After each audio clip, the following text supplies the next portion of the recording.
Halo, perkenalkan, nama aku Frilian Aryani Permadi dari Antropologi Universitas Erlangga 2018. Video ini merupakan tugas akhir dari mata kuliah Antropologi Ekonomi dan Industri. Nah, pada video ini aku akan menguraikan kepada kalian tentang fenomena bisnis web PCR di masa pandemi. Fenomena ini akan dianalisa dengan menggunakan teori rasional dari Samuel Popkin. Sebelumnya, aku akan menjelaskan teori rasional dulu ya.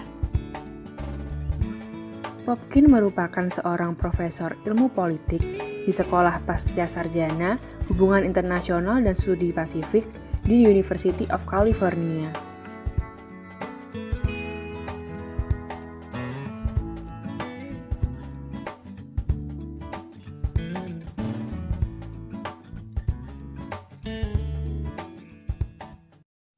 Dalam bukunya yang berjudul The Rational Peasant, Popkin mengatakan bahwa petani adalah manusia yang bertindak bukan hanya berdasarkan aspek moral, melainkan juga aspek rasional yang penuh dengan perhitungan untung dan rugi.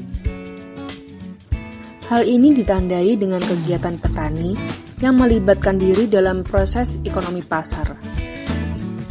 Keterlibatan mereka terjadi bukan karena terancamnya etika substansi, melainkan karena mereka melihat bahwa pasar dapat memberikan peluang kehidupan yang lebih baik dari kehidupan mereka sebelumnya. Dalam teori rasional Samuel Popkin, terdapat 3 poin penting yang harus diingat. Pertama, petani rasional.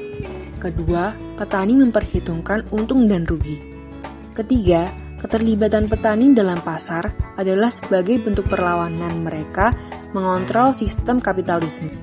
Ketiga poin ini akan menjadi dasar kita untuk menganalisa fenomena swab mandiri saat masa pandemi.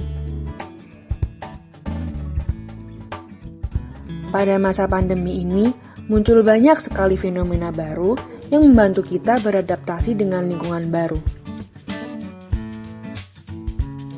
Saat kasus pertama kali COVID-19 diumumkan di Indonesia, hampir seluruh masyarakat berbondong-bondong membeli perlengkapan harian dan sembako untuk persediaan selama karantina, hingga menyebabkan panik buying.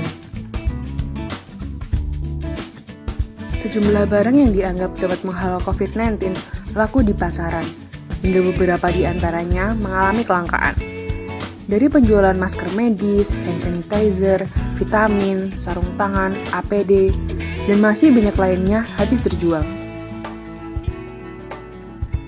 Beberapa pihak mengambil peluang dari keadaan ini.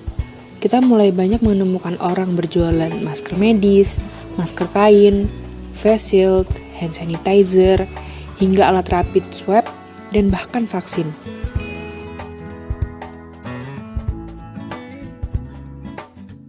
Selain itu, muncul pula bisnis web mandiri untuk memudahkan masyarakat dalam mendeteksi COVID-19 yang ada pada dirinya. Akses swab mandiri dapat dengan mudah kita temui di platform digital yang terhubung langsung dengan rumah sakit, laboratorium, dan klinik kesehatan.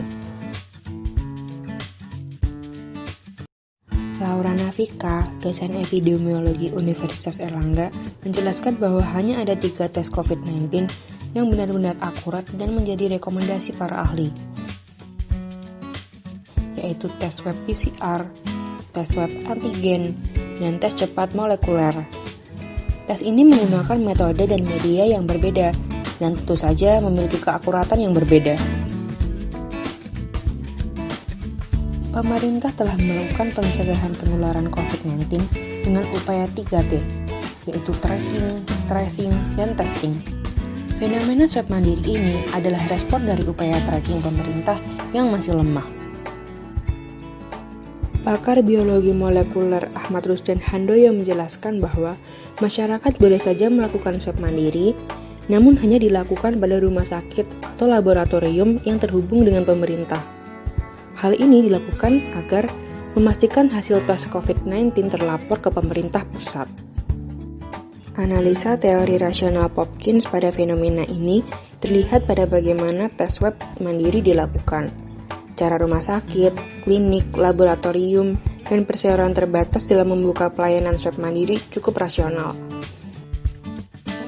Pelayanan swab mandiri adalah peluang dari rumah sakit atau pelayanan kesehatan lainnya dalam menyikapi pandemi yang tak kunjung mereda.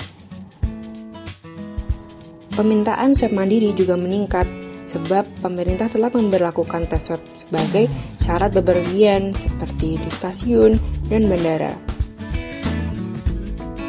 Beberapa pihak menawarkan pelayanan swab mandiri dengan memperhitungkan untung dan rugi.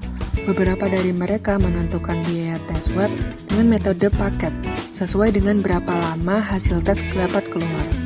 Beberapa di antaranya juga memberlakukan diskon akhir tahun. Namun, fenomena ini masih kurang cocok untuk dianalisa menggunakan poin ketiga dari teori rasional Samuel Popkins.